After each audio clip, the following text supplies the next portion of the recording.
Então, oi. Marcelo, só com a permissão do Silvio, eu espero que você também consiga dar a permissão, eu estou gravando, ok? Ele já deu ok no chat, né? Sem problema. Então tá bom. Eu vou pedir, então, aos colegas, né, que está agora aqui, que desliguem os seus fones, tá? Caso a sala encha, né, porque estou vendo aqui que a sala está subindo bastante gente, e se tiver algum problema aí em termos de conexão, para desligar os seus vídeos. Então, professor Silvio, seja muito bem-vindo à casa, mesmo que virtualmente, seja bem-vindo a Ouro Preto, né? E estamos aqui para ouvir um pouquinho o senhor. Fique à vontade. Muito obrigado pela oportunidade. Obrigado ao professor Jardilino, ao Marcelo, a colaboração de Andressa, que está dando suporte para a nossa atividade. E eu vou, então, a tentar apresentar aqui umas slides que contém um material e eu gostaria aí um retorno da Andressa, se está dando certo. Então, eu vou tentar aqui ver se conseguimos partilhar o material. Estamos começando a partilhar, está dando certo. E aí, fala, Andressa. Isso. Agora, ainda não apareceu a tela de slide, o senhor tem que escolher o arquivo lá. Aí, agora sim. Pronto, já certinho. apareceu, hein? Certinho? Apareceu. Se o senhor quiser, pode colocar para aumentar no modo de exibição lá do PowerPoint. E aí? Voltou. Agora não, não está aparecendo. Tem que selecionar novamente. Aí, agora sim. Está perfeito. Posso acompanhar assim uma vez que para ganhar tempo, sim? Sim. Tá certo. Tudo bem, certo. então eu agradeço então a oportunidade e eu começo minha exposição com o roteirinho que foi posto aí pelo professor Marcelo. Concepções epistemológicas da ciência. Eu inicio com uma citação um tanto longa a maneira de epígrafe. É tomada de Bachelard, de um livro famoso dele, Epistemologia. E vocês podem estar lendo aí, eu acho que está lendo todo mundo. Segundo o Bachelard, ele faz um destaque sobre o que seria o espírito científico. E nesse destaque, ele confronta com outros tipos de elaborar respostas para as perguntas. Essa leitura, eu acho que é fundamental. Ele fala a opinião que seria a resposta simples do senso comum ou das razões míticas. Pensa mal, ela não pensa, traduz necessidades em conhecimentos. Ao designar os objetos pela utilidade, coíbe-se de conhecê-los. Nada se pode fundar a partir da opinião. É necessário, antes de mais nada, ele é radical, não? Destruí-la.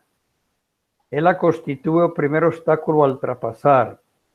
O espírito científico proíbe-nos de ter uma opinião sobre questões que não compreendemos, sobre questões que não sabemos formular claramente. É preciso, antes de tudo, saber formular problemas. É precisamente o sentido do problema que dá a marca do verdadeiro espírito científico. E aí está em destaque sua principal afirmação. Para o espírito científico, todo conhecimento, qualquer um, a qualquer nível, é uma resposta a uma pergunta. Se não houver uma pergunta, se não ter uma pergunta, não pode haver conhecimento científico. Nada é natural, tudo é dado, tudo é construído.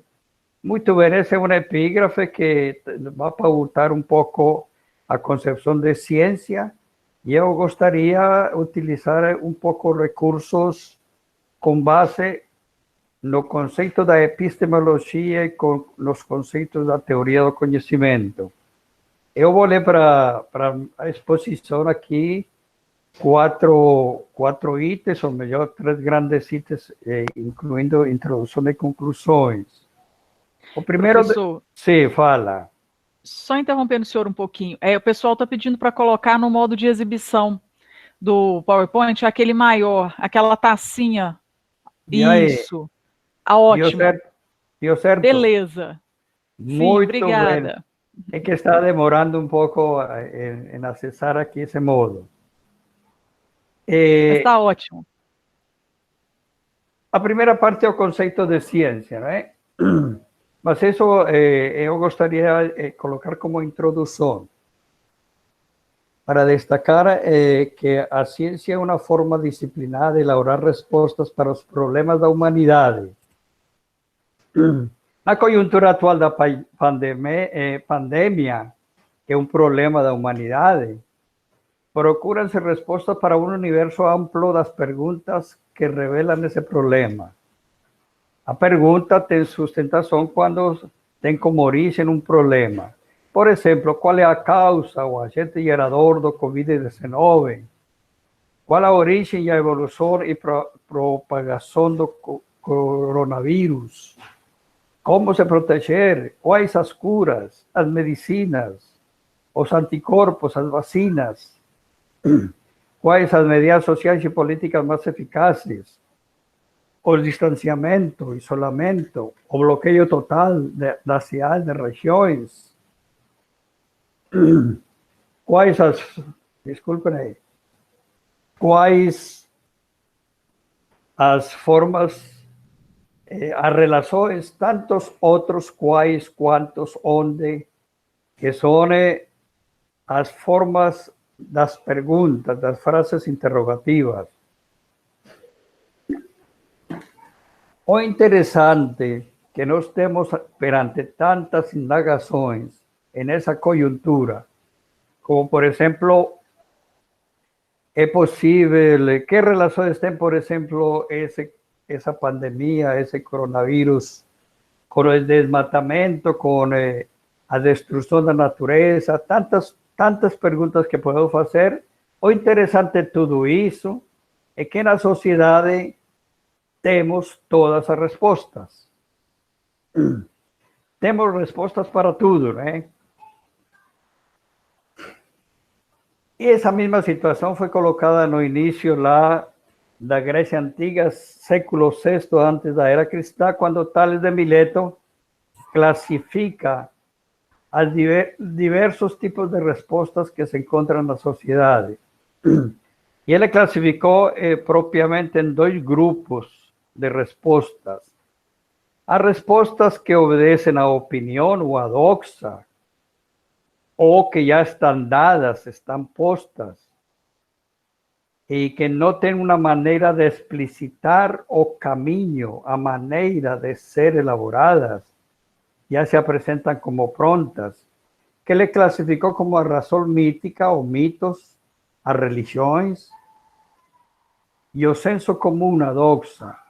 Então podemos ver que perante tantas perguntas que temos aí, nós certamente temos todas as possíveis respostas, não é? É uma gripezinha, isso não afeta para nada, isso é mais divulgação falsa, etc, etc. As curas, todas as religiões, todas as igrejas, todas oferecem suas curas, suas explicações, e a explicação da origem, os motivos, as causas, etc. Entretanto, Tales de Mileto, como nós hoje, precisamos elaborar respostas. A diferença com as respostas não disciplinadas, da razão mítica do senso comum, é que outro grupo de respostas que foram denominadas como episteme, ciência, ou filosofia, sabedoria, exigem uma explicitação do método, da maneira como são elaboradas essas respostas, das formas, dos procedimentos como são elaboradas, Temos que revelar, según esta outra perspectiva, a maneira como se elaboram as respostas.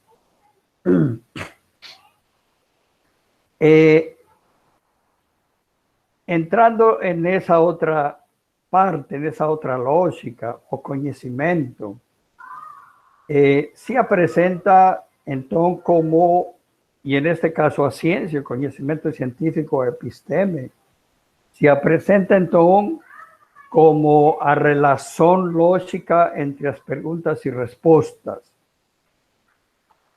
Em relação às perguntas, se nós podemos ver aqui na coluna do lado esquerdo aqui do slide, nós temos que a fonte de todas as perguntas são os mistérios de todo tipo, não é? As dúvidas, as suspeitas, as estranhezas, as curiosidades, as indagações, as questões. Entre mistérios e questões, entre mistérios e perguntas, que é a última expressão ou a última palavra dessa coluna, existe uma progressiva qualificação.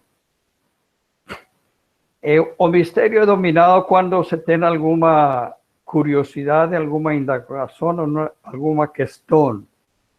Todos esses elementos, a dúvida, a estranheza, a curiosidade, ganham um patamar de qualidade quando se transforma em uma pergunta concreta, clara, distinta. Esse é o desafio quando temos um problema, um mistério, uma estranheza, uma curiosidade. Levar a formular uma pergunta clara, concreta. Se não chegamos a isso, não chegaríamos então à condição necessária para a resposta. Não se elaboram respostas sobre perguntas confusas abstratas, confusas incompletas. Só se elaboram respostas quando temos perguntas claras. Esse seria o caminho do segundo bloco que chamamos de filosofia ou de episteme ou de ciência. Mas, entretanto, perante qualquer mistério nós temos alguma intuição, perante estranhezas temos conjecturas, perante indagações temos hipóteses, perante questões temos algumas certezas, mas o patamar da qualidade do conhecimento está exatamente quando eu tenho a pergunta clara, concreta, específica, e tenho a condição de elaborar a resposta para essa pergunta. Essa é a lógica fundamental do conhecimento científico e da episteme. Entretanto, temos alguns pressupostos que estão na parte de cima de nosso slide. Toda pergunta é qualificada ou válida ou ganha essa qualidade de pergunta quando tem condições para ser respondida. Se não se tem as condições para serem respondidas, não seria uma pergunta científica ou uma pergunta filosófica. Seria uma pergunta que ainda fica na curiosidade, na indagação, na estranheza. Precisa ter a condição para ser respondida. Esse é um primeiro pressuposto. Outro pressuposto importante da episteme, ou dessa forma de ver, de elaborar o conhecimento, é que as respostas se encontram no mesmo contexto, no mesmo lugar das perguntas. Não se encontram em outro lugar. Exatamente, as respostas estão no mesmo fenômeno, na mesma experiência, na mesma situação, no mesmo problema em que se surgem as perguntas. E a outra questão muito interessante é que existem respostas para todas as perguntas. Esses três pressupostos são fundantes para entender o que é a ciência hoje, a ciência contemporânea. Eu passo a explicitar como segundo item, depois dessa introdução, essa característica é como se construi então o conhecimento científico, o conhecimento filosófico o conhecimento epistemológico. São três elementos fundamentais. Estamos aqui na simplicidade da lógica. Se temos uma pergunta, temos que identificar quem pergunta. Qual é o sujeito que pergunta? Quem? Em forma genérica é o homem, em forma genérica, segundo Descartes, seria o res cogitas. Res cogitas significa alguém concreto, situado, datado, intencionado, que pergunta. Aí temos, por exemplo, em Sócrates, que quando se fazia uma pergunta para ele, por exemplo, no menos, mestre, o que é a beleza, o que é a virtude, o que é a verdade, o que é a justiça, etc. Ele devolvia a pergunta para saber quem pergunta. Quem perguntou o que é amizade? Por que você perguntou o que é amizade? Em que situação se encontrava para duvidar da amizade? Então é fundamental esse sujeito que pergunta motivado, que pergunta perante uma situação, um problema, uma crise, e aí pergunta para alguém que responde. Então seria sujeito, conhecente, sujeito que pergunta e objeto que responde. Geralmente é a natureza, é o mundo, e segundo a expressão de Descartes, é o res extensa. É uma coisa concreta que tem dimensões, que tem extensões, que tem tempo, que tem situação concreta. Então, a ciência trabalha com essa concretitude, com essa concreticidade, com essa dialética do concreto. Sujeito concreto que pergunta sobre um fenômeno concreto. E nós teríamos, então, um terceiro elemento, que é a mediação entre isso, que é a mediação cognitiva do método. É uma relação concreta entre um sujeito e um objeto, e que nós teríamos, para acontecer esse conhecimento, um pressuposto ontológico. É a realidade, que tem essas três dimensões de espaço, tempo e movimento, que são os atributos. Então, essa base ontológica da realidade, onde se gera o conhecimento epistêmico e filosófico, implica um sujeito concreto, um problema concreto sobre o qual se indaga, e a explicitação de um caminho da relação entre esses dois elementos. Assim, aparecem quatro grandes princípios, que são os princípios atuais da ciência, que têm sua origem epistêmica a antiga, que é um princípio com relação ao objeto, com relação aos três elementos, não é? Objeto, sujeito e método. E com relação ao resultado dessa relação, que é propriamente o conhecimento ou a resposta elaborada. Vamos ver rapidamente esses princípios. Em primeiro lugar, o que seria um objeto do conhecimento?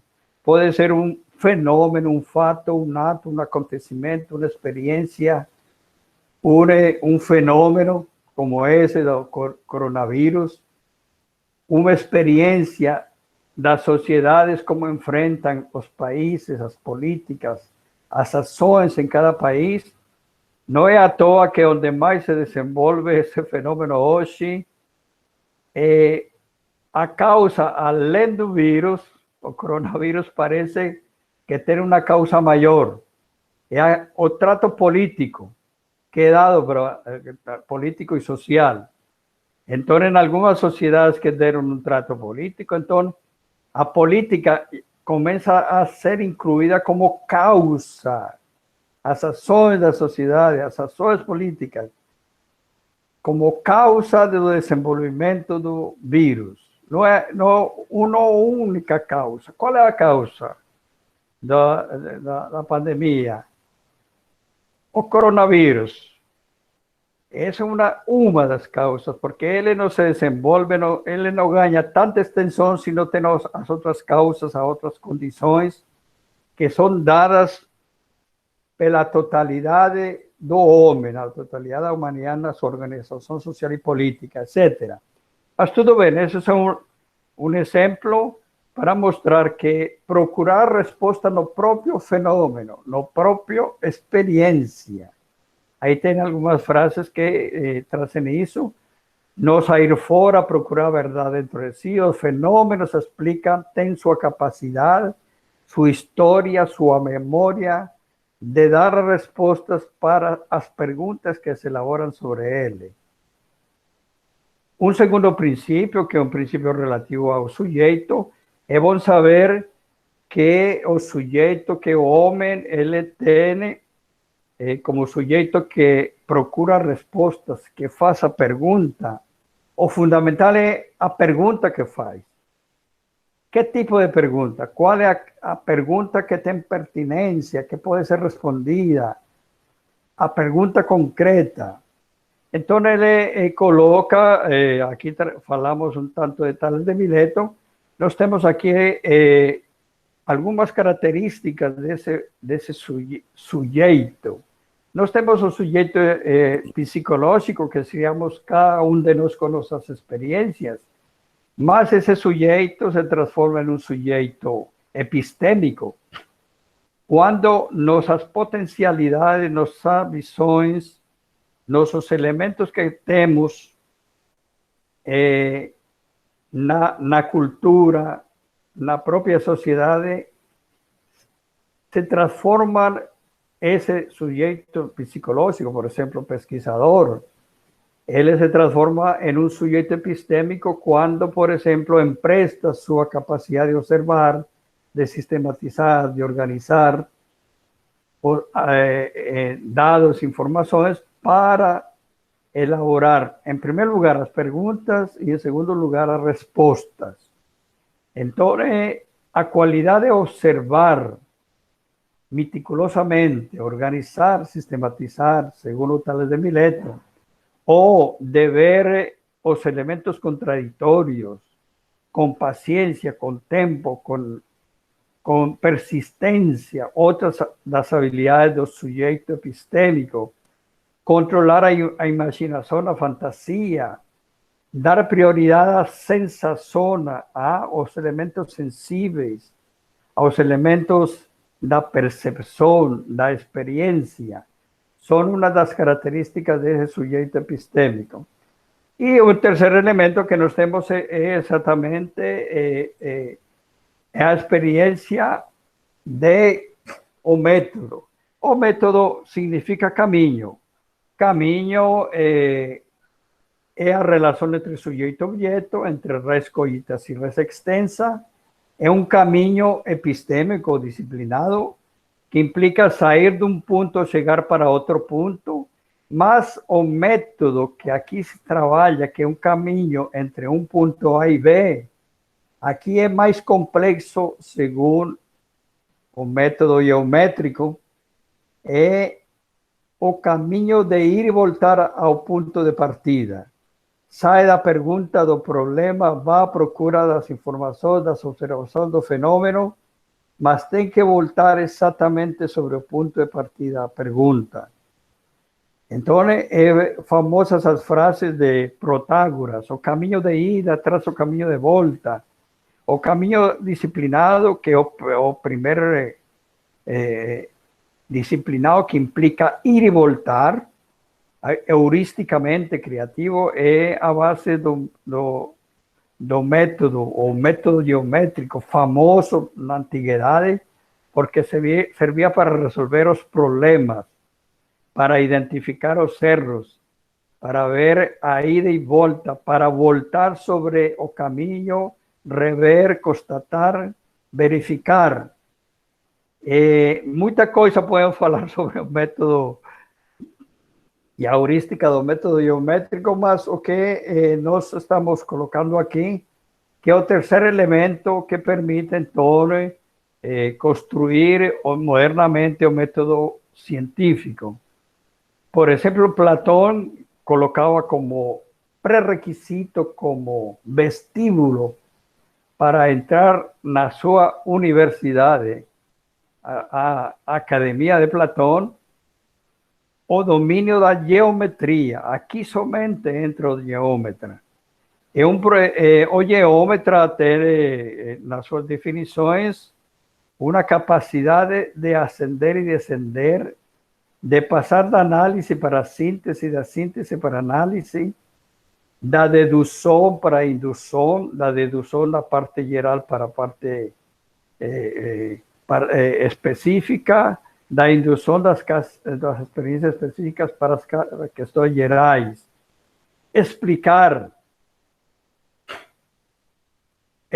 implica análise das partes para o todo, do todo para as partes, do contexto da descoberta para o contexto da justificativa, o movimento do empírico para o abstrato, do abstrato para o concreto, para o empírico. São algumas amostras desse princípio, que seria o princípio sobre o método. E o quarto princípio é uma crítica permanente que se tem nas respostas. Isso quer dizer o seguinte: todas as respostas que elabora a ciência e a filosofia são respostas históricas determinadas pelas condições de sua produção. Não gera dogma, não gera verdades absolutas, tudo depende das condições para elaborar as respostas. Na pesquisa biológica, por exemplo, hoje que estamos com a questão do coronavírus, a mudança de determinada reativo, a mudança de uma determinada técnica de observação, a possibilidade de observar em miniatura com poderosos microscópios para identificar, tudo isso va mudando exatamente as condições de elaborar resposta. Por isso, ciência e filosofia estão longe de dogmas e de verdades absolutas. Muito bem.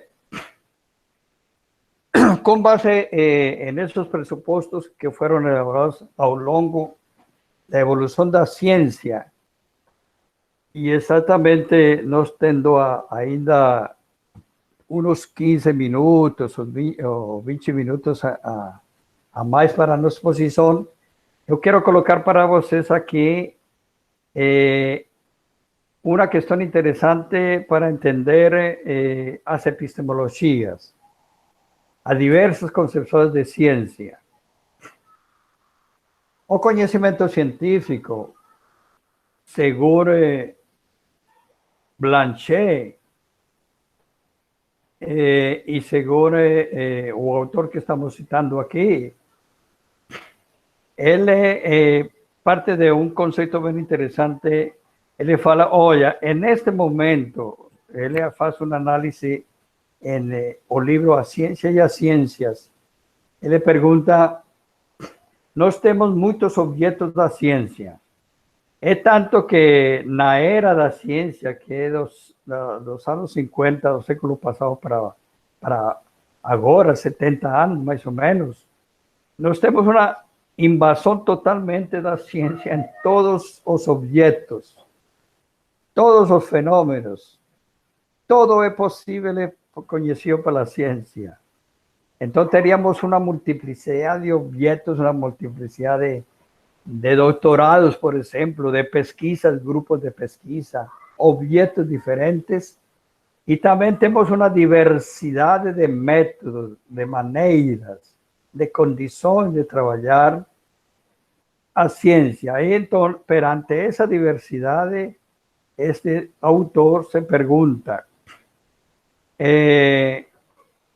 temos diversidade, o que se considera como ciência mesmo em todos os departamentos das universidades, em todos os departamentos dos grupos de pesquisa, dos centros de pesquisa. O que seria ciência? Ele fala que tem 3 traços comuns. Em primeiro lugar, é uma visão de realidade, é uma ontologia que representa uma experiência com a realidade.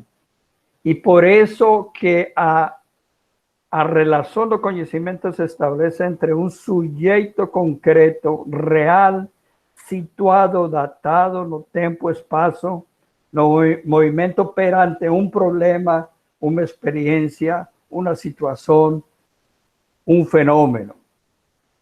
Essa é a condição ontológica. Silvio, E aí, sim, fala, pode falar.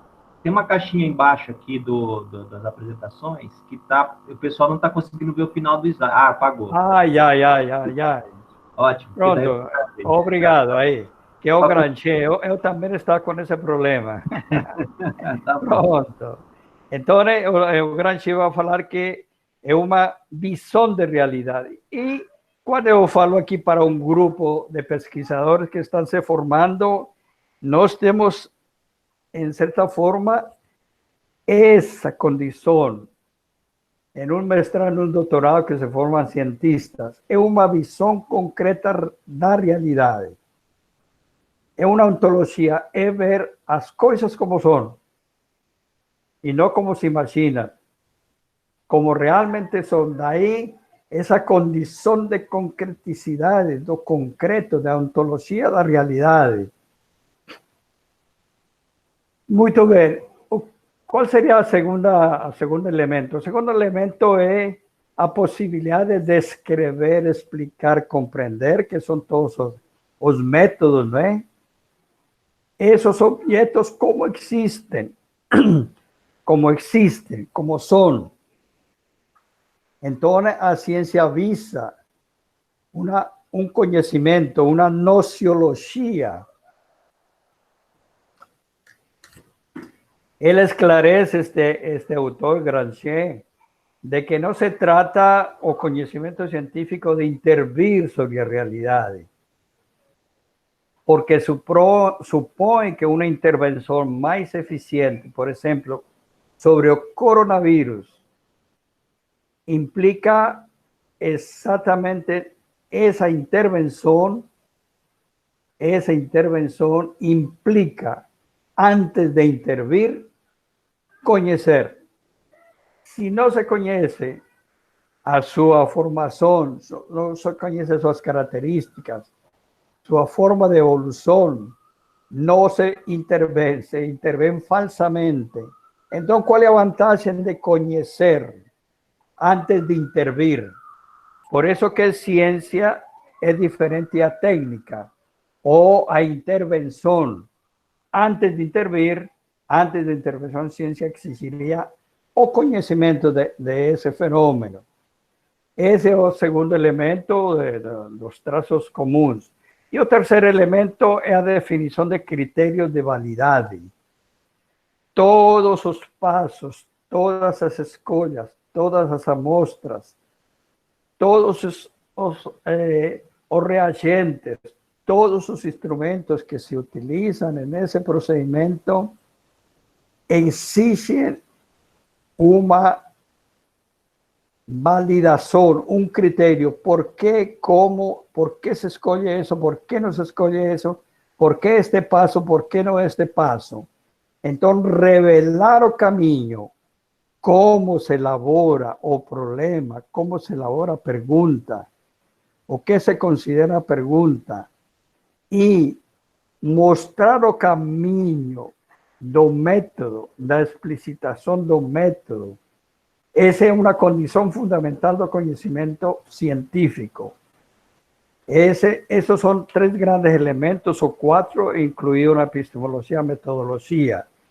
E o Granché termina falando que não adianta fazer isso se não se coloca em público, se não se debate com a comunidade científica, se não nós debatemos e mostramos e demonstramos e comprovamos esse procedimento. Nesse sentido, incluem aqui todas as ciências humanas, todas as ciências, e teríamos então como base histórica a característica da ciência. Eu gostaria de entrar já para outro item. Quando se trata de produção científica a nível de mestrado, doutorado, em todas as áreas, educação, ciências sociais, ciências políticas, pedagogia, antropologia, ciências físicas, ciências biológicas, todas as ciências têm esses traços comuns. Entonces, la producción científica, o que estamos como desafío de producir a ciencia, consiste simplemente en esta lógica de elaborar respostas sistematizadas às problemáticas surgidas no mundo das necessidades históricas da humanidade e racionalizadas através de indagações, questões e perguntas. A única maneira de dominar um problema, uma situação, uma crise, é transformá-la em perguntas claras e concretas. É a forma racional do domínio que o homem tem sobre o mundo, sobre os problemas. De aí a importância da pergunta. Qual é a pergunta? Está bem formulada? Uma vez tendo formulada uma pergunta, nós teríamos então um projeto. Se concretiza em um projeto. O projeto vai supor então formas de elaborar respostas. E aí teríamos uma base fundamental que é produzir o conhecimento, é produzir, responder as perguntas, de acordo com critérios de rigor, de análise, de interpretação convalidada pelas características da pesquisa científica. O terceiro elemento, que é a base lógica, chega a ser um pouco mais tranquilo agora para nós, quando, na perspectiva de uma lógica simples, o conhecimento pode ser entendido como a resposta a uma pergunta. E aí voltamos a citar o Bachelard. Para o espírito científico, qualquer conhecimento é uma resposta a uma pergunta. Se não tem a pergunta, que é o fundamental do conhecimento, não pode ter conhecimento científico. Nada disso está posto, tudo isso é construído.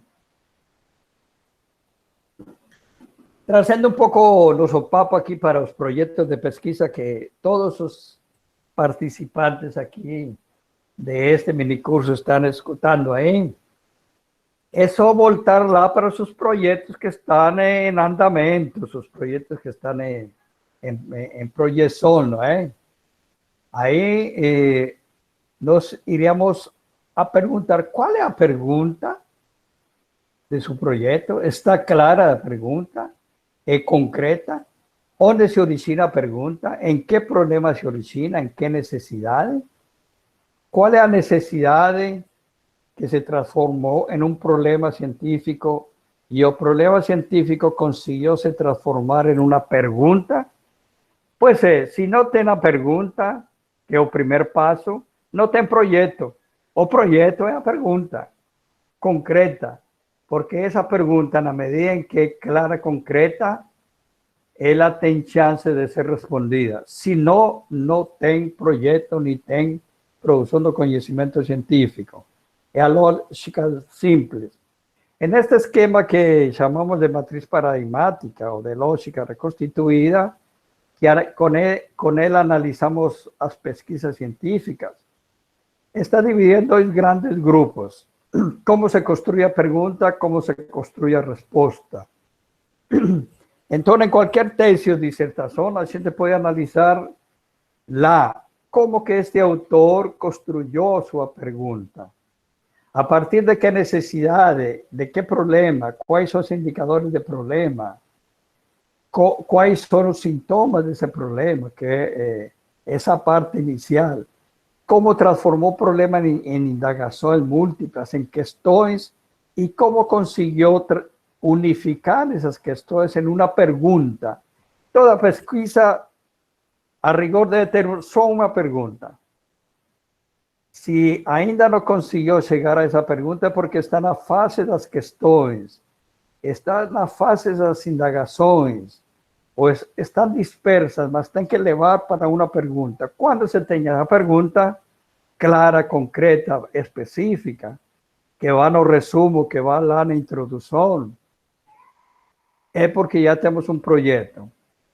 Agora, uma vez tendo o projeto, vamos a desenvolver a segunda parte, que é elaborar a resposta. Para elaborar a resposta, é necessário optar por técnicas de coleta de dados, sempre justificar sempre, ter um critério para a escolha de técnicas, procedimentos, passos nessa coleta, tendo os dados, transformá-los, unificá-los, procurar uma unidade desses dados, e aí teríamos um processo metodológico.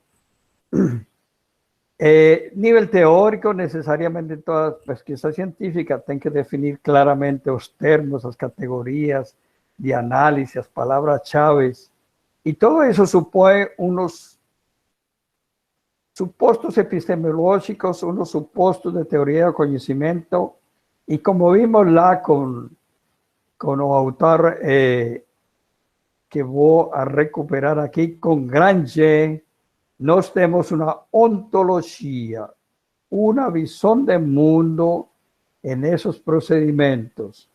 Então, teríamos a base para já entrar na última fase nossa, exatamente, teríamos talvez uns 10 minutos a mais para poder abrir para as perguntas.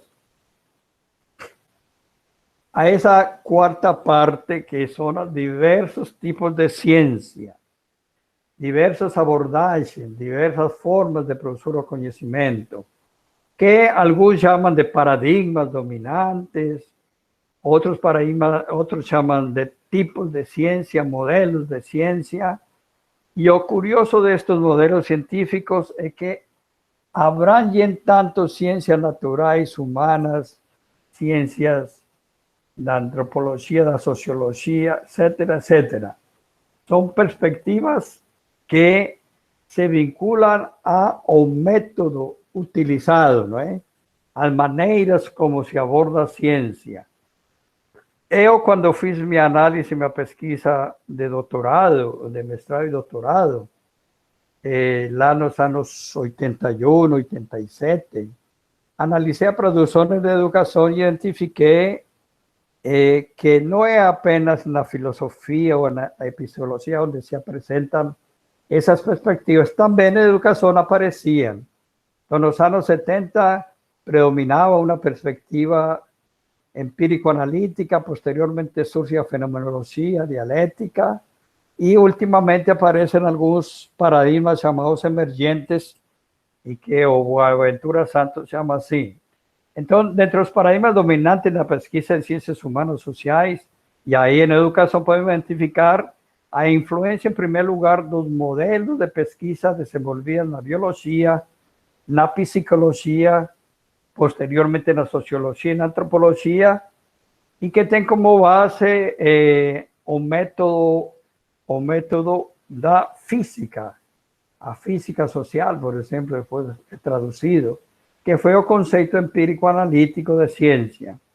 Posteriormente nasce uma alternativa para as análises, também de caráter científico, com todos os rigores científicos, que são os métodos compreensivos, como a fenomenologia e a dialética, e métodos históricos como a dialética.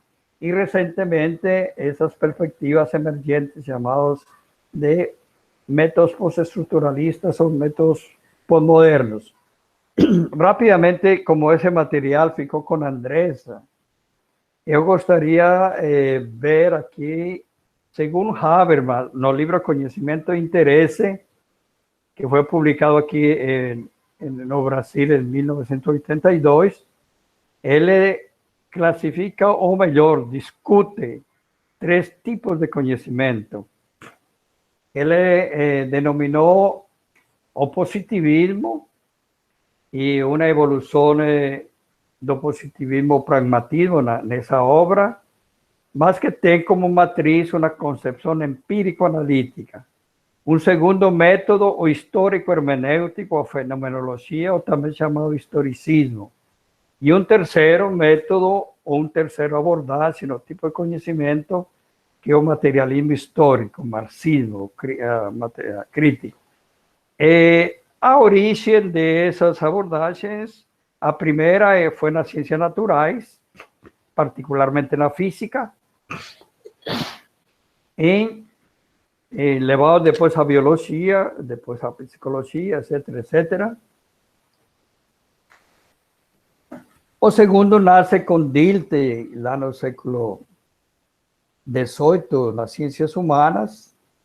E o terceiro é proposto por Karl Marx quando fala da ciência teórico-crítica, ou ciências reflexivas, o chamado método da crítica da economia política, não é? Que é o materialismo histórico. Essas são suas origens históricas. Agora, o método, e aí a grande diferença, é que as ciências empírico-analíticas procuram a explicação dos fenômenos, procura as causas eficientes do fenômeno. As causas, por exemplo, o funcionalismo procura a causa funcional, o para quê, em função de quê. Isso que explica, em certa forma, e tem como base as causas aristotélicas, as 4 grandes causas, segundo Aristóteles. A causa eficiente, a causa formal, a causa material, e a causa final, que são as causas de Aristóteles. Todo isso tem uma fundamentação forte na filosofia. Já o segundo método, que é o método compreensivo, é um método que procura os significados, os sentidos, e que começa a ser utilizado especificamente na hermenêutica bíblica, na hermenêutica de textos antigos. E posteriormente teríamos um método da procura da dinâmica dos fenômenos, das contradições, do confronto, das causas que a mesma causa e efeito, não é? A multicausalidade proposta por o materialismo histórico. Como produto, o primeiro modelo nos oferece informações objetivas, exatas, bem dimensionadas, bem concretas, bem delimitadas, bem medidas, bem observadas, e tem uma espécie de domínio técnico, aplicação de um domínio técnico sobre o fenômeno. Nessa mesma linha empírico-analítico, vai procurar a normalidade, as regras, as leis, as frequências, as estatísticas, os processos estatísticos. É interessante ver aí nos noticiários do coronavírus como que parece irreversível, por exemplo, essas curvas, esse achatamento das curvas, esses números. Não, é que amanhã nós temos 600, 700, temos como causa desse fenômeno 700, a linha de mortos aí, que não resistiram à pandemia. Mas amanhã será que será? É difícil, essa curva vai subindo. Então, ele fala, é como uma predestinação. Começou, vai subir, vai subir, vai subir. Quando que desce? Quando que achata a tal curva?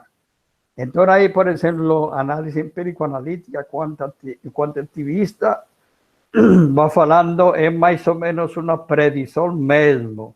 Predição de quantitativa. Não dá para intervir por milagre e acabar com isso aí.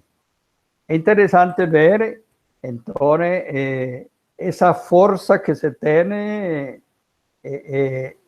essa maneira de apresentar a informação objetiva, difícil de alterar, e que está vinculada diretamente ao fenômeno. Aí, como Habermas tinha essa preocupação de saber quem que escolhe o método, por que se escolhe o método. Então, Habermas vai falar, todos os métodos são legais, são bons, excelentes, são critérios de cientificidade, mas é o interesse que se tem com relação ao fenômeno. Se eu quero controlar o fenômeno, o interesse instrumental de controle, de domínio sobre o fenômeno, certamente o empírico analítico ou positivista é o mais eficiente. Mas, se eu quero dialogar com o fenômeno, conversar com o fenômeno, entender o fenômeno, me comunicar com o fenômeno, eu preciso escutá-lo, eu preciso interpretá-lo, eu preciso criar uma linguagem.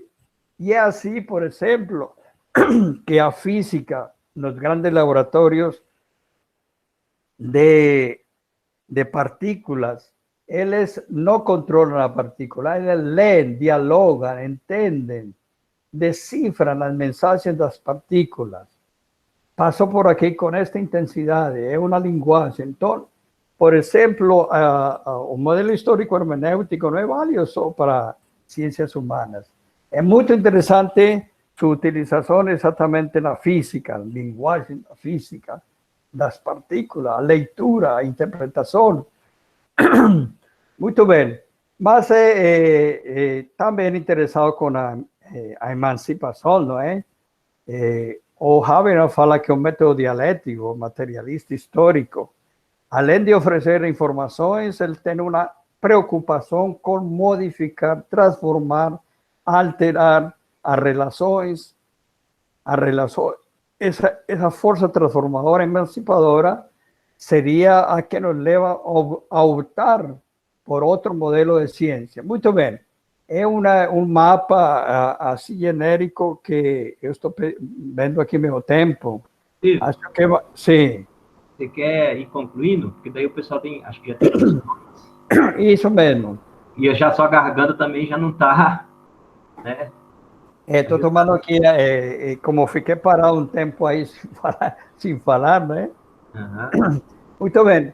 Aí, em síntese, podemos falar que essas divisões teríamos, em certa forma, como base a questão do método. O método analítico. Esse método analítico que consiste em tomar o fenômeno, separar o fenômeno, delimitar ele, tirar do contexto, levar para um laboratório, delimitá-lo, separá-lo dos contextos concretos, naturais, das variáveis intervenientes, é o modelo analítico. Dividir o todo em partes, ver sua estrutura interna, seus fatores, seus determinantes. É um método predominante nesse primeiro modelo. O segundo método, que é o compreensivo, consiste em uma questão contrária. Eu tenho palavras, sintomas, eu tenho símbolos, gestos. Junto esses gestos em um contexto que é construído, né, das partes para o todo, para a construção, coloco nos contextos, nos cenários, e esse método, que é o contrário ao anterior, no, do todo para as partes, separando os contextos, aqui eu tenho dois fenômenos das partes para o todo, para o contexto, o caminho compreensivo, do particular específico para o geral, para o todo, para o contexto. Então, uma palavra tem sentido em uma frase, em um parágrafo, em um capítulo, em uma obra, em uma época, em um cenário. Então, se eu encontro um símbolo em uma determinada pedra, e eu junto com outro símbolo, e venho fazer uma arqueologia das palavras, uma arqueologia dos fenômenos. E há o método dialético, que é uma composição dos anteriores, é um método que parte do todo, vai para as partes, e das partes volta para o todo sincrético. Do todo sincrético vai para o todo síntese, que são formas diferentes do método. Tudo bem, aqui finalmente eu tenho uma ilustração que eu vou deixar aí com vocês, em que vai apresentar essas características, a relação sujeito-objeto, contexto, método, todas para as partes, e alguns elementos da ontologia, e com isso eu quero terminar. No método empírico-analítico, nós teríamos um sujeito que é o controlador, é o sujeito pesquisador, um todo empírico que se reduz ao fenômeno, se isola o fenômeno, se separa a flor, se separa a semente, se separa o vírus de su contexto, se va directamente a ver L, en los laboratorios se hace ese control de isolamento y se va de todo, Geraldson se va a las partes, se escoge una parte, se analiza y a mediación es un control técnico y depende de la capacidad técnica para ese control. Y se trabaja siempre con un tempo presente. Se isola los fenómenos y se tenta trabajar con un presente, congelando él, fixando él para poder hacer esa análisis sincrónica. Y generalmente en ciencias se trabajaría con una fotografía, ¿no? Un live de los fenómenos. ¿Cómo se presenta mismo? Ya a fenomenología y hermenéutica, que tiene en su subdivisión historicismo, fenomenología, etnografía, estructuralismo, o sujeto es un intérprete, o sujeto es construido a partir de variantes, de manifestaciones, de palabras, de símbolos, de expresiones, se va recompondo una totalidad que sería o nómeno que se esconde atrás de las apariencias, o es a construcción con base en las composiciones o las manifestaciones. Ese método das partes para o todo no contexto é o método comprensivo. Agora, o tempo que se trabalha aqui, essa dimensão de realidade, não é? No primeiro é congelado, um presentismo só no momento da análise. Eu posso fazer 2 retratos, um hoje e amanhã, mas são fundamentalmente a centralidade. Aqui o tempo, no modelo hermenéutico, um tempo cujo também é sincrônico, não trabalha com o tempo. São abordagens que o tempo é o inimigo número 1, porque atrapalha. E o modelo a radiografia, o modelo da fenomenologia, é ir das superficialidades ao que se esconde, a radiografia. A perspectiva aqui do materialismo histórico que nós temos é que aqui, a diferença dos outros, se trabalha o conceito de acronia, tempo, aí no final, o devir, a transformação, o roteiro, o filme. Então, teríamos aí como paradigma, no primeiro, que a analítica você te congela em uma fotografia. O segundo paradigma na fenomenologia é a radiografia. Aqui nós teríamos o filme, o roteiro.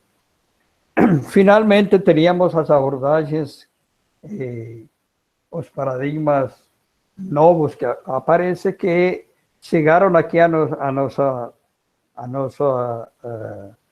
universo acadêmico, chamados pós-estruturalistas, teorias pós-críticas, de los pragmatismos, que tienen también un objeto, que geralmente es o discurso, o texto que se fala sobre el fenómeno, una totalidad que no existe, unas partes que son migallas desconexas, rizomas, escenarios múltiplos, y un método que es arqueología, es procurar a repetición, a palabra-chave, a mediación del lenguaje.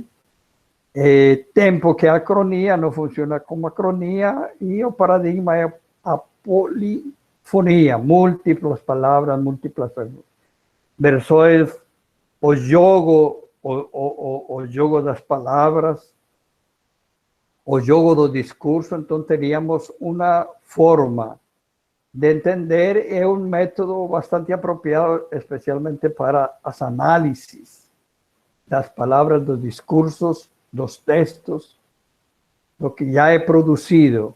No, en ese sentido, es bastante criticado por ser una perspectiva no tanto científica, es una especie de crítica al cientificismo, etcétera, etcétera. Y completo ahí no final algunas reacciones a ese modelo llamado de postmoderno. Finalmente, eu gostaria de trazer como conclusão e já para abrir o diálogo, exatamente o que analisamos lá como epígrafe. O bachelar, e para seguir com o método geométrico aqui, de ir a ponto de partida a ponto final, retomar essa afirmação de Bachelard. A opinião pensa mal, ela não pensa, traduz necessidades em conhecimentos. Então, esse pragmatismo, né? A resposta rápida, a resposta pronta. Ao designar os objetos pela utilidade, coíbe de conhecê-los. É quando queremos um conhecimento pronto, rápido, acabado, e sem conhecê-los, sem conhecer os fenômenos. Nada se pode fundar a partir da opinião. É necessário, antes de mais nada, superá-la.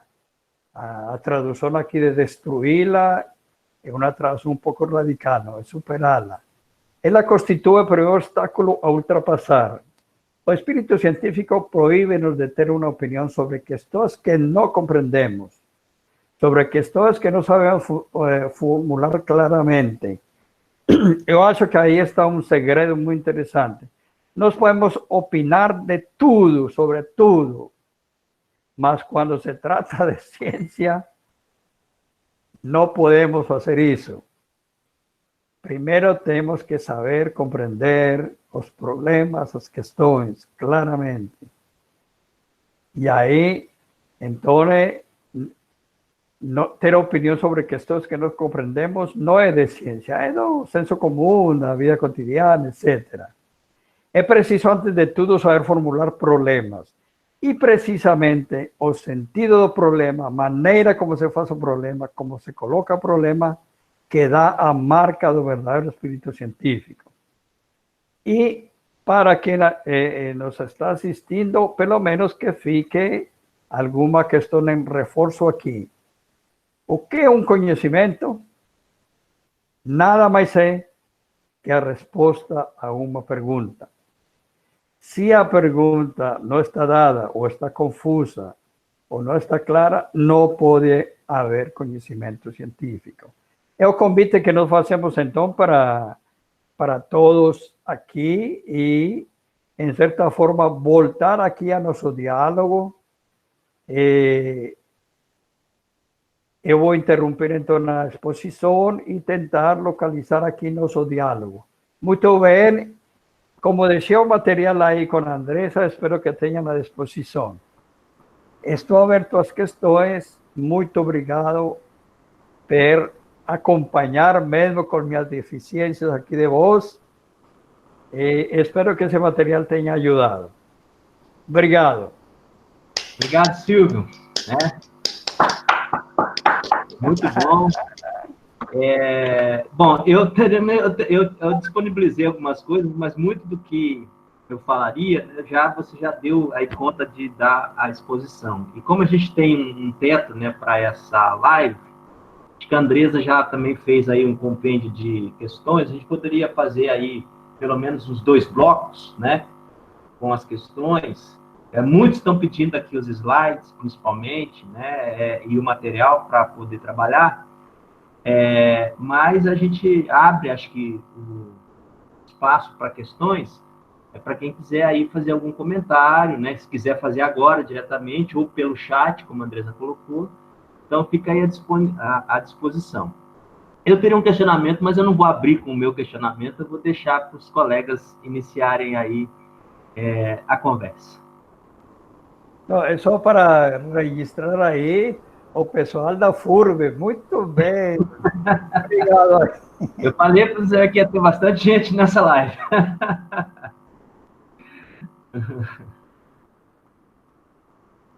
Gente, então fica aberto. Podem colocar aí seus questionamentos.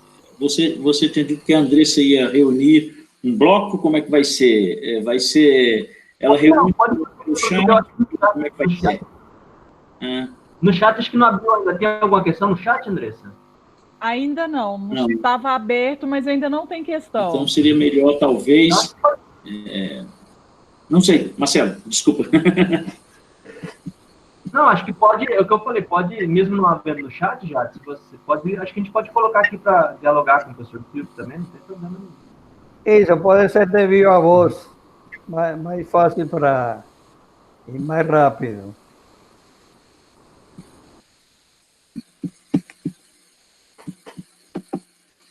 Então, assim, quem quiser falar, levanta a mão, pelo menos para a gente poder, ou abre o microfone e pede para falar, seria melhor assim, né? Uhum. E eu também estou olhando do chat também, quem quiser escrever, tá tranquilo. Eu vi aqui de Ana Maria que pergunta, gostaria, se possível, que o professor Gamboa abordasse sobre os desafios da produção científica quanto à construção de uma rede extremamente complexa de informação e conhecimento que visa responder uma pergunta epistemológica. Exatamente, uma das características da nova fase da ciência é que a pesquisa, que inicialmente seria uma pesquisa individual, uma pesquisa que nós teríamos apenas o pesquisador solitário, ¿no? Como en décadas pasadas. Hoje é impossível fazer pesquisa em forma isolada, tem que formar esses grupos de pesquisa, esses grupos, essas redes, e hoje sabemos que todo o avanço da ciência ganhou essa nova modo de produção da ciência, que é a produção coletiva, o intercâmbio de grupos. Esse é o grande desafio que nós teríamos hoje, exatamente, de vincular os grupos de pesquisa. Os programas de pós-graduação já entraram exatamente nessa dinâmica, e desde os anos 90 se está inculcando da necessidade da formação das linhas e dos grupos de pesquisa, porque lá se tem como em comum um problema, uma série de indagações, de perguntas que se constituem como um patrimônio de recuperação do conhecimento, transformados em problematizações que geram os desafios para as futuras pesquisas. É necessário, hoje vemos aí pelos exemplos do coronavírus, de que ninguém pode trabalhar sozinho em nenhuma das dimensões, e é uma forma de produzir um socialismo, avançar no socialismo, contra os interesses das empresas, por exemplo, particulares. Vemos o debate de Trump com a Organização Mundial da Saúde, é exatamente dois confrontos. Essa linha avançada de organizar a pesquisa em linhas e redes, e não apenas com a indústria que, segundo Trump, estaria sendo afetada com essa nova perspectiva. A professora Nair, a professora Nair tem uma pergunta. Andressa, estava vendo aí? Você vai, o Nair quer falar diretamente. Sim, sim. Nair está aí. Por favor. Pode falar. Professora Nair é do Departamento de Música, nossa colega. Abre o microfone, Nair. Abre o microfone, Nair.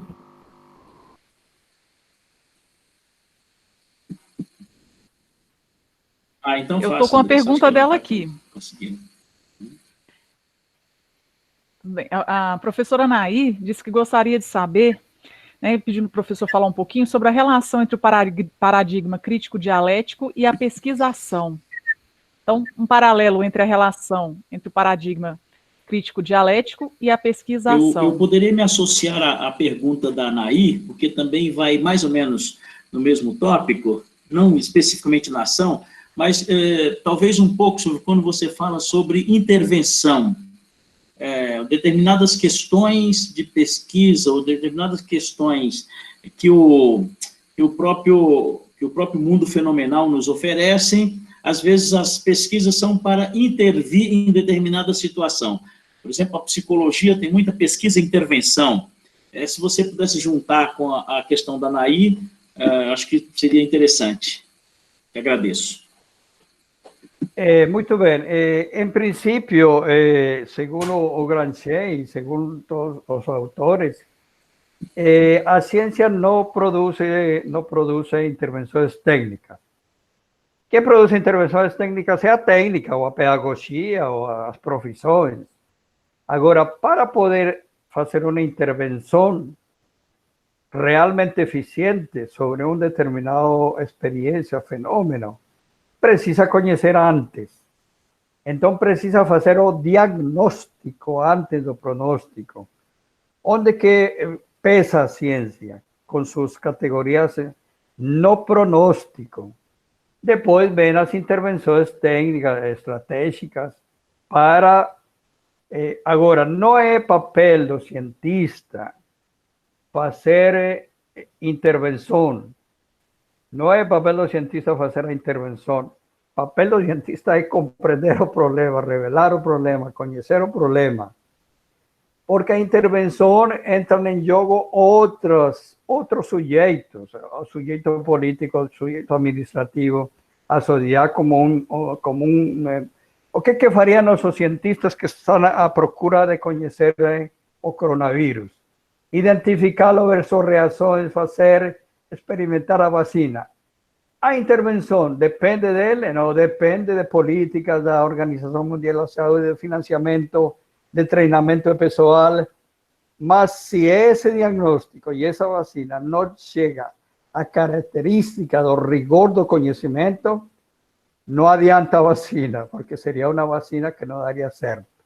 Então, tem dois momentos interessantes que o Grancheo, que também partilho com ele, que é exatamente a função de conhecer.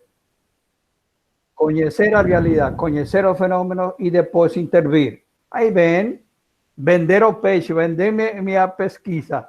E aí, uma vez que o pesquisador divulga, amplia, aí convoca as ações sociais, políticas, intervenção para realizar. O que acontece com a pesquisa-ação? A pesquisa-ação, quando foi criada lá nos anos 60, a partir de experiências pragmáticas, não é? Nos mercados, para saber se as pessoas gostavam que um determinado produto de mercadoria fosse com um determinado embalagem ou não. Então, o pesquisador ia lá e falou, não adianta porque eu não consigo nem falar a linguagem das damas que vão ao supermercado a procurar. Eu preciso me aliar com elas para fazer, em primeiro lugar, uma pesquisa participante com os sujeitos que estão no processo da ação de comprar. Aí isso foi levado depois com bastante força pela pesquisa militante de Falsborda y tantos otros que falaron, eso mismo puede ser útil en cierta forma cuando nos vamos a pesquisar las comunidades, las experiencias y ver la acción, cómo que está tomando decisiones participativas, etc.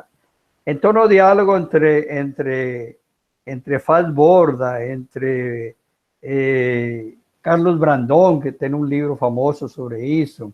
Les fala, en primer lugar, tienen que ser participantes antes de pesquisas son. Y pesquisas son porque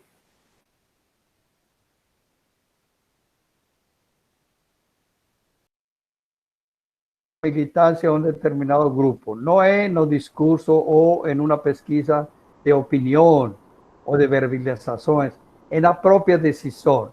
Só que a pesquisação precisa condições específicas para criar essas condições da ação. Porque esse processo de diagnóstico e pronóstico se junta de tal maneira que a pesquisação não teria esses dois grandes momentos. Em um mesmo momento, mas existiria condições específicas.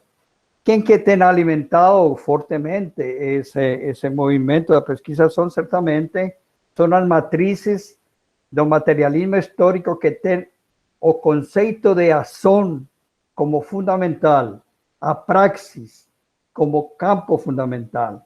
Então, nós temos, por exemplo, nessa epistemologia da pesquisação, uma forte influência do materialismo histórico, exatamente por ese concepto de praxis, ¿no?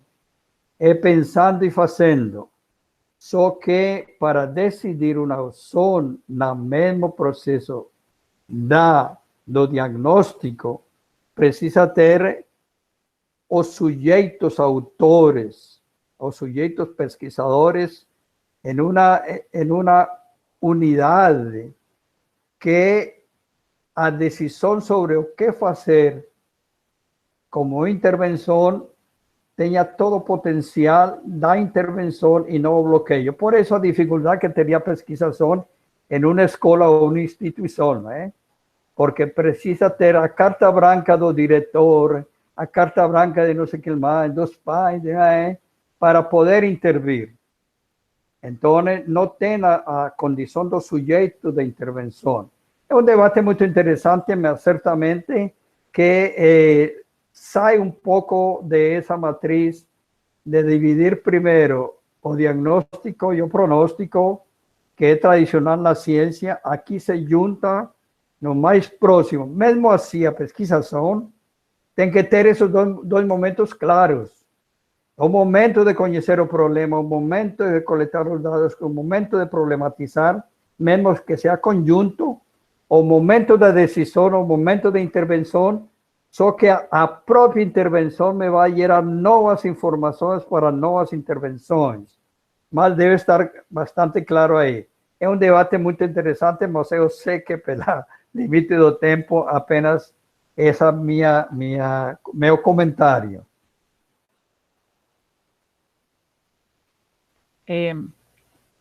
A professora Regina tem uma pergunta. Por favor.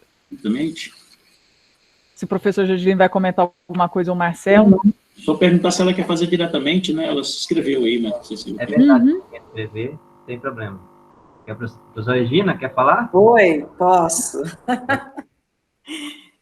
Eu queria saber um pouco a posição do professor Silvio em relação às pesquisas que lançam mão de narrativas e histórias de vida, né? Porque sabemos que nossas ideias, enquanto seres humanos, né, homens e mulheres, são sempre uma elaboração, né, a partir de toda a nossa capacidade de combinar, transpor, aumentar ou diminuir dados, né, que vão nos formando enquanto seres humanos e que vamos adquirindo a partir das nossas experiências e vivências no mundo, né?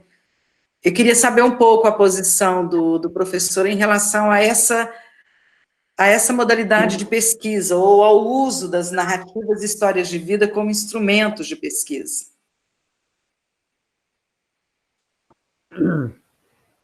Certamente que quando nós elaboramos perguntas sobre um determinado problema, e mais de caráter, por exemplo, de caráter histórico, a questão da pesquisa com a memória, não é? Nós, uma vez elaborado a partir de uma problemática ou de um desconhecimento de um fato, de um acontecimento, de uma situação, de uma realidade, de uma vivência, nós temos temos que ter a clareza do que queremos perguntar. O que se quer perguntar? Então, quando se tem a recuperação de experiências de vida ou experiências de fato, de acontecimentos, nós deveríamos, em primeiro lugar, definir a fonte das respostas. Quem que nos responderá a essa pergunta, não é? Então, a história tradicional, a clássica, vai falar se você tem registros, esses registros da época ou da experiência, a documentação disso, você vai trabalhar com isso como uma fonte. Quem que vai responder essas perguntas? As fontes. Agora, quando tem a ausência de outro tipo de fontes, das tradicionais da história ou da antropologia dos relatos, dos registros, dos documentos, você tem, de certa forma, a fonte viva, a fonte do relato, a fonte do relato da experiência.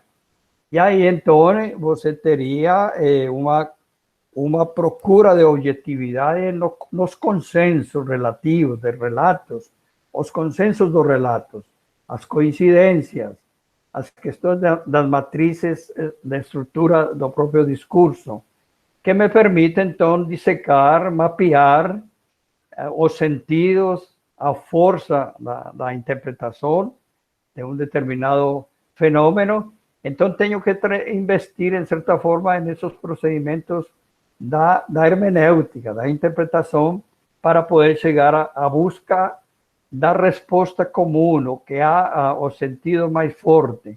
Então, tem, em certa forma, essa força de fontes bastante válidas para elaborar respostas. Agora, lógico que o investimento vem com base na recuperação dos contextos, não apenas a fixar no relato simples e na codificação do relato, da resposta verbal ou da memória. Os contextos, a recuperação dos contextos é fundamental para realmente fazer um trabalho científico com base na perspectiva fenomenológica hermenêutica. Eu vejo em muitas pesquisas que ficam mais na sistematização das verbalizações e esquecem do fundamental da pesquisa, que é a recuperação dos contextos que são dados por outros relatos, por outros escritos, por registros fotográficos, por outras linguagens, que empobrecem, de certa forma, esse modelo. Agora, tem uma questão interessante que,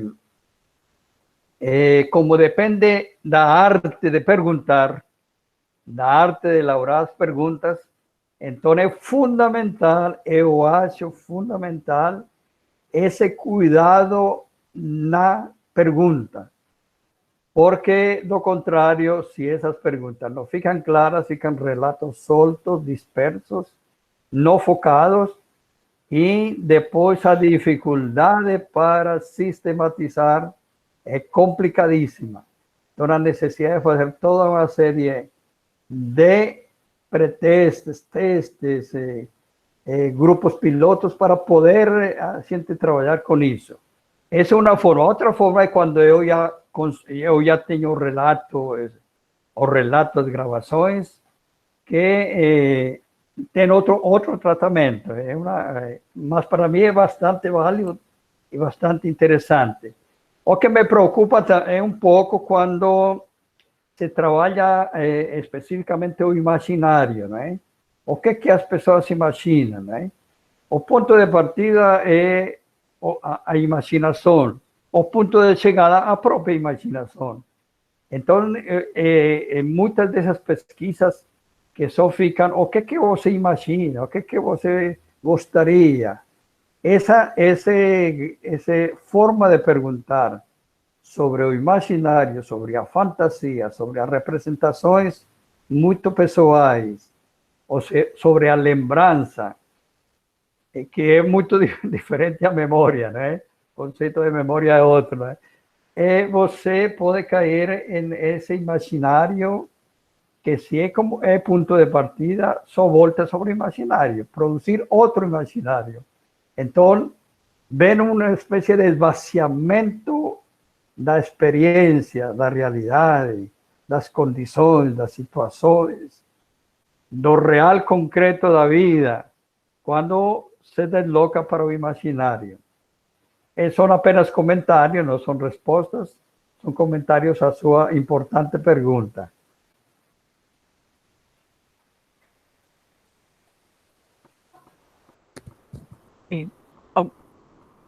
Silvio, tem o Ricardo Alisson, ele fez uma consideração aqui, eu não sei se ele quer falar, o que leia a pergunta. Ricardo? Eu vou ler a pergunta. Ele disse o seguinte, Ricardo Alisson, o professor Gamboa, em seu texto, o senhor afirma que a crise dos paradigmas da pesquisa educacional decorre dos pragmatismos e dos idealismos vigentes na sociedade contemporânea. Gostaria que o senhor fizesse algumas considerações sobre tal afirmação. Posso puxar um gancho aí? Eu acho que Aí a gente entende a importância, inclusive, acho que é uma pergunta que a Andressa está querendo fazer, inclusive. Com certeza. Porque quando a gente entra nesse debate da pós-modernidade, né, nós não ficcionamos, de fato, o nosso lugar de construção do conhecimento, né, Silvio? Eu abordei muito isso na minha tese, né, isso me ajudou muito na orientação no momento, e o que a pós-modernidade nos coloca, né, não deu tempo, inclusive, de fazer essa discussão, né, que é o chamado giro linguístico, né, e que, de certo modo, o que a gente percebe na produção da pesquisa, é um cuidado que a gente tem que ter hoje, nesse processo da pesquisa, principalmente da pesquisa na área de educação, nós termos justamente essa clarividência do campo da investigação e de como o problema ele se coloca para nós, porque senão a gente fica nessa... você olha para a pesquisa, então você vai para um caminho, depois você vai para outro, e você não tem realmente uma construção lógica do conhecimento, que é a pergunta que o Ricardo está fazendo, né? E esse cuidado, acho que ele é fundamental, né? Inclusive hoje, né? Porque até por não voltarmos a esses debates, né? Das questões clássicas, da reflexão da dialética, da fenomenologia, entender justamente esses campos da filosofia que nos ajudam a entender justamente o lugar da nossa produção, né? Vai marcando o problema que nós estamos colocando hoje, como você colocou o exemplo do coronavírus, né, para entender justamente essa dimensão da totalidade. E eu gostaria que você falasse um pouquinho sobre isso para a gente. Eu acho que o Marcelo colocou uma questão muito interessante. Uma das características dos modernismos, que aparece como uma tendência também de pesquisa, embora los mismos representantes no quieran saber de que son paradigmas de pesquisa, ¿no? No se estructuran como una lógica de pesquisa porque irían contra la lógica tradicional, moderna, etcétera, etcétera. Mas eu fiz alguns estudos que eu encaminhei para Andrés, para un artigo, mas que depois virou livro, sobre los posmodernismos. Los principales representantes son las corrientes postestructuralista, neopragmatismo, neopositivistas también llamados así. Esos neos, ¿no? Que tienen en común o que fue denominado como giro lingüístico. Todos eles, desde Rorty, con neopragmatismo, hasta o propio Foucault, se fundamentan en ese giro lingüístico. Isto é, nós temos o discurso sobre as coisas, nós temos o discurso sobre o coronavírus, temos os múltiplos discursos escritos em artigos de revista, mais ou menos científico ou não, são comentários, são exposições. Eu tenho discurso.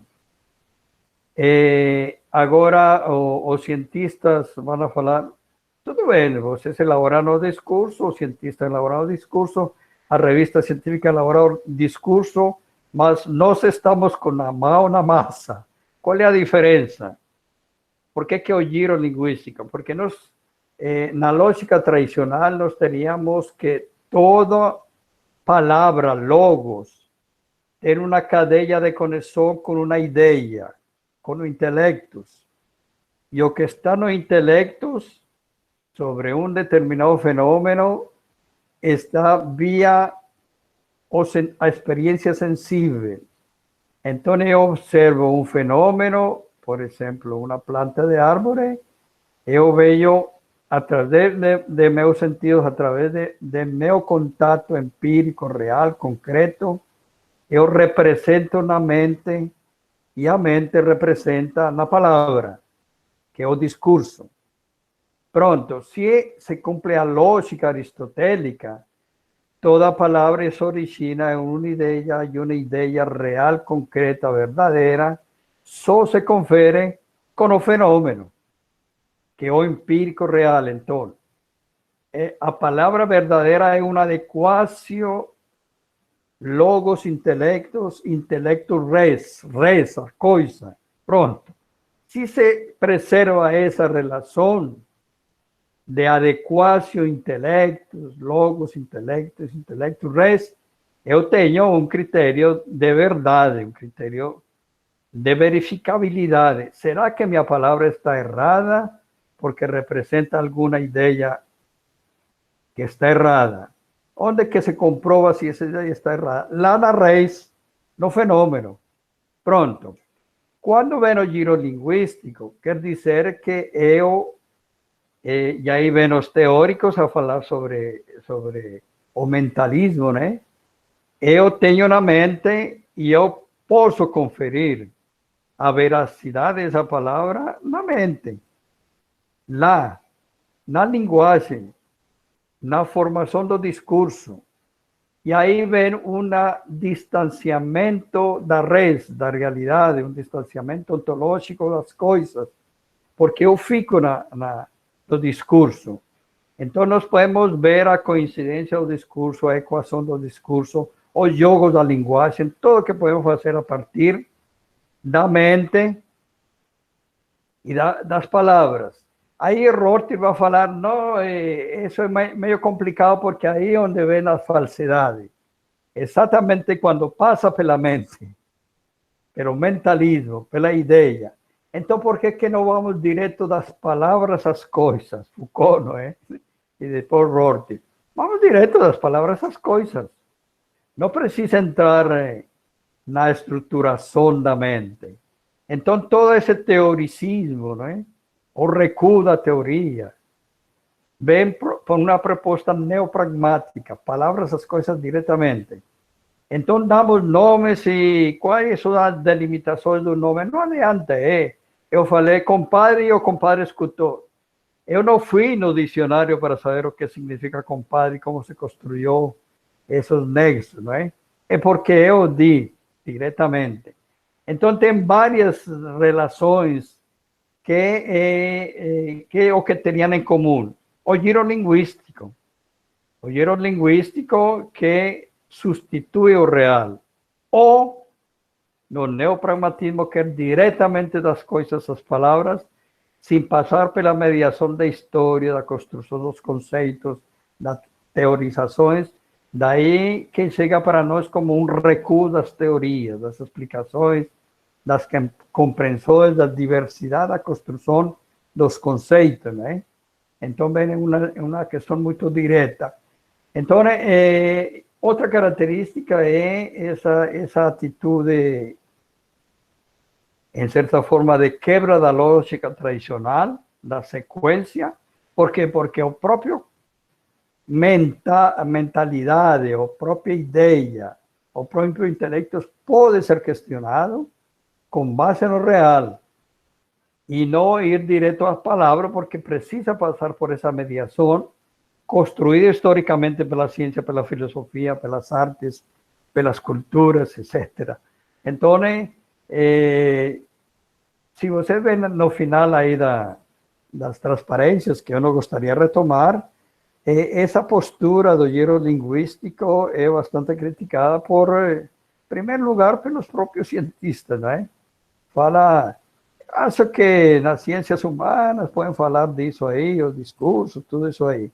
Mas aqui na ciência, por exemplo, temos uma autora Maturana que escreve contra o giro linguístico, né? Fala, pô, na hora de entrar no laboratório aí não funciona mesmo, funciona direto a experimentação no trabalho, a análise das coisas que são interpretadas, que ganha uma interpretação, uma relação, uma codificação, etc.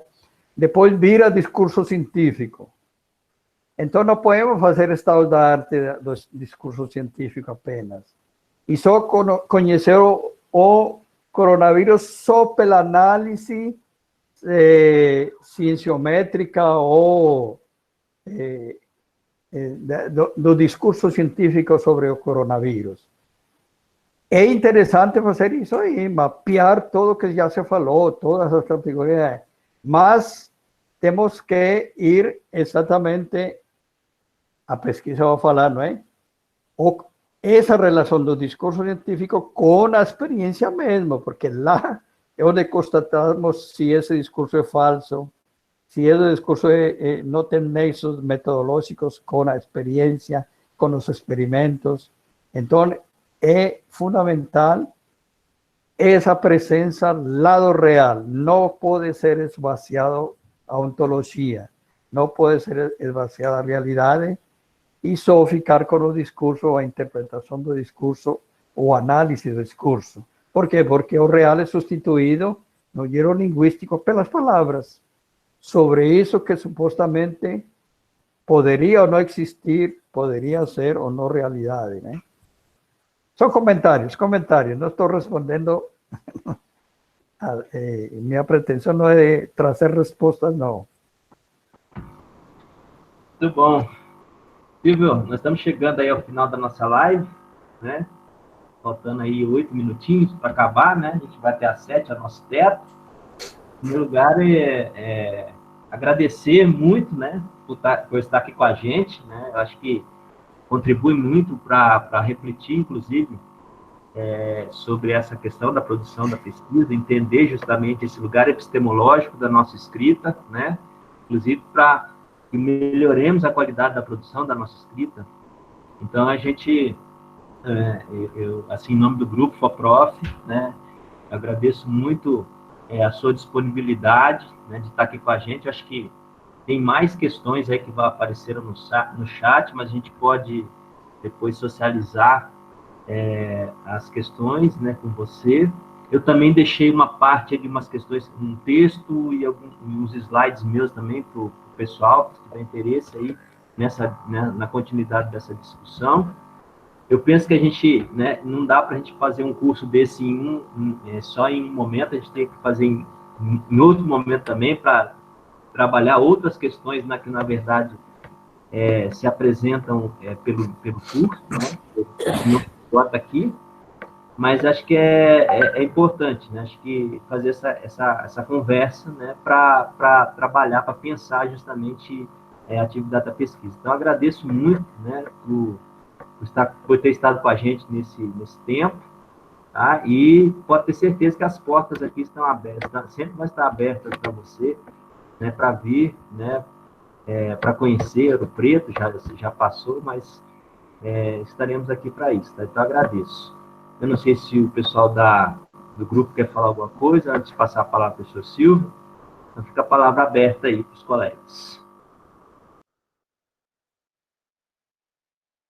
Eu queria também, em nome do grupo e de todos os colegas que estão presentes nesta conferência, neste curso, agradecer ao Silvio pela disponibilidade, dizer que estou com saudade de encontrar vocês lá na Unicamp, né? Lembra?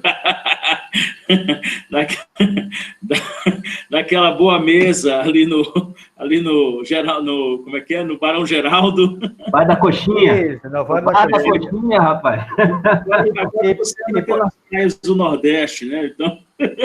E por que não em Tunja? Tá bom. Por que não em Tunja não obedecer? Na esquina da pneumonia. Isso. Silvio, muito obrigado, viu? Um grande abraço para você. Em nome de todos os colegas que estão presentes, eu agradeço a sua disponibilidade. Fica aberta a palavra aí para o Marcelo concluir. Professor Silvio, gostaria também de agradecer pela bela aula da tarde e informar a todos que participaram hoje do nosso grupo de pesquisa que nós temos as reuniões mensais e são abertas e todos estão convidados.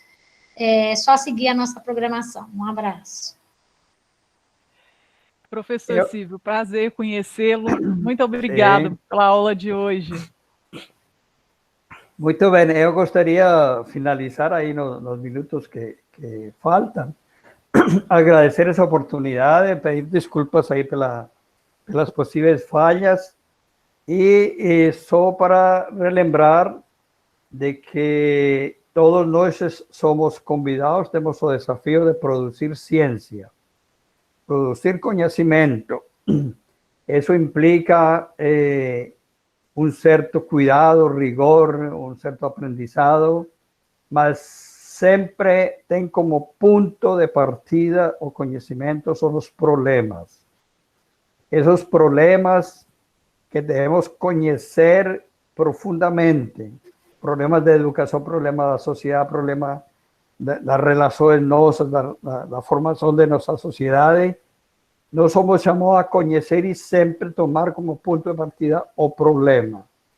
Todo problema, toda pesquisa tem como fase fundamental, essência, o problema que se pretende conhecer. Esse problema tem como sua origem empírica concreta uma necessidade.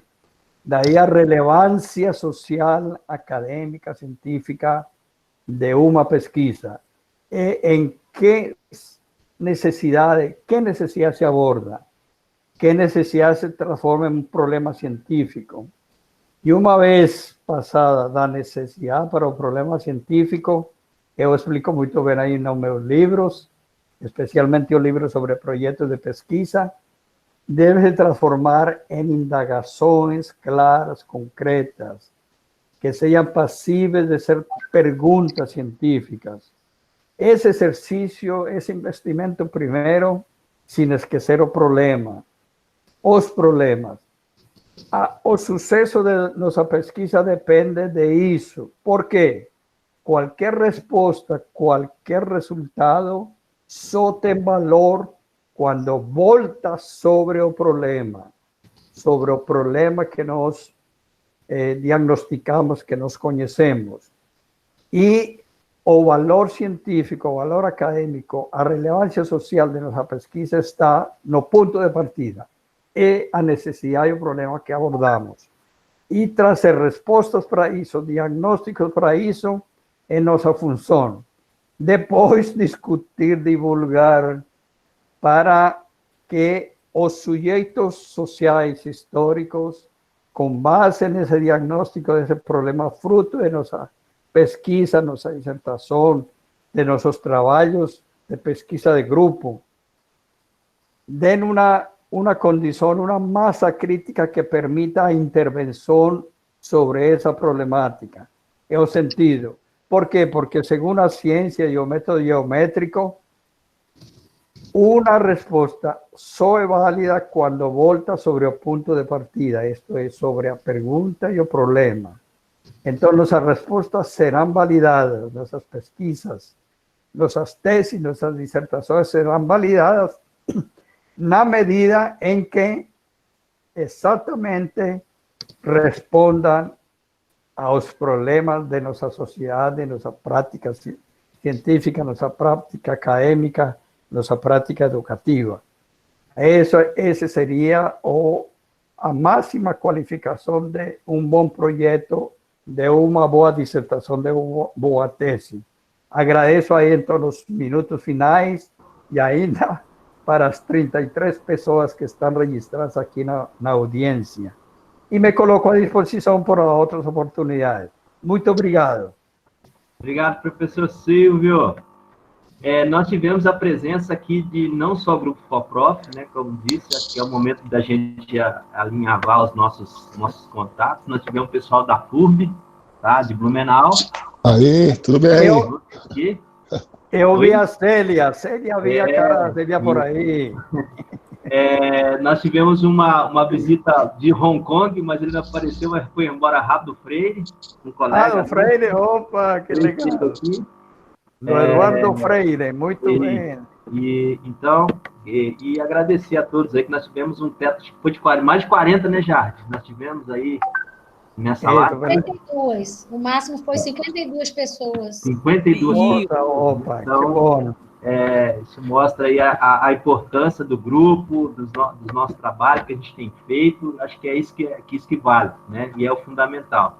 Silvio, muito obrigado, né? Obrigado por tudo, né? Que é meu compadre, eterno orientador, né? Muito bem. A gente, teve colegas também um abraço. Como? Teve colegas um abraço para o Pereira. Teve colegas de Pereira também, Silvio. Lá da na UFPE. Não, da UFPE. UFPE. Teve colegas da UFPE. Tá bom. Valeu, então. Boa tarde a todos. Boa tarde, pessoal. Eu vou Cuidem-se. a gravação, desculpa, os certificados, eu e a Andressa, mais o Cadu, vamos ver como é que faremos eles para enviar a vocês. Eu acho que a Andressa tinha uma forma aí de organizar isso, e assim a gente manda para todos que deixaram os e-mails ou fizeram pelo próprio Google, pelo material. Google Docs. O material gravado, eu acho que, não sei, ele é muito... com muitas coisas, não sei se daria para mandar para todo mundo. Vem um vídeo para mim, vídeo não, vem o vídeo, não vem só o áudio, então não sei se... Vamos ver como é que faz aqui, a gente decide mandar para todos os colegas que participaram. Um grande abraço, Silvio, Célio, obrigado, Regina, todos os colegas, Marcelo, todos os visitantes, e vamos para a próxima atividade, né? Um abraço. Um abraço. Obrigada, gente. Pessoal. Obrigado. Boa noite. Boa noite a todos. Boa noite. Boa noite. Boa noite. Cadu. Boa noite. Boa noite, todo mundo. Boa noite, André. André, espero que tenha Boa gostado, noite. viu, André? Oi? Espero que tenha gostado, viu? Ai, muito, Maravilhoso, nossa. foi uma aula, Foi maravilhoso. muito bom, maravilhoso. Ah, que bom. Começando a pensar aqui na minha pesquisa. Muito bom. Uhum.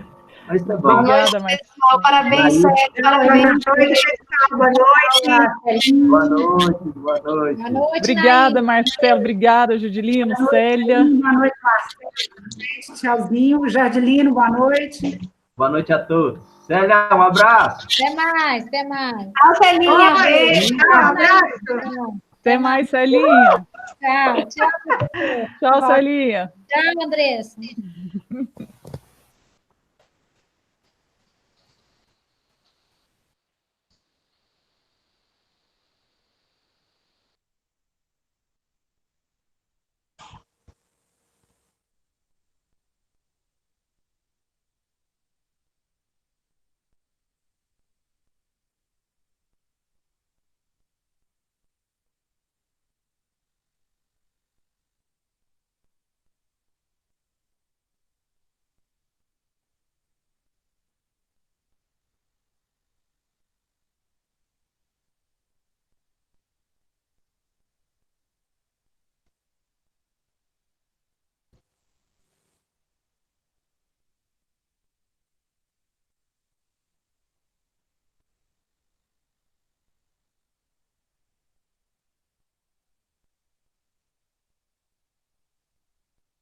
Como é que sai daí?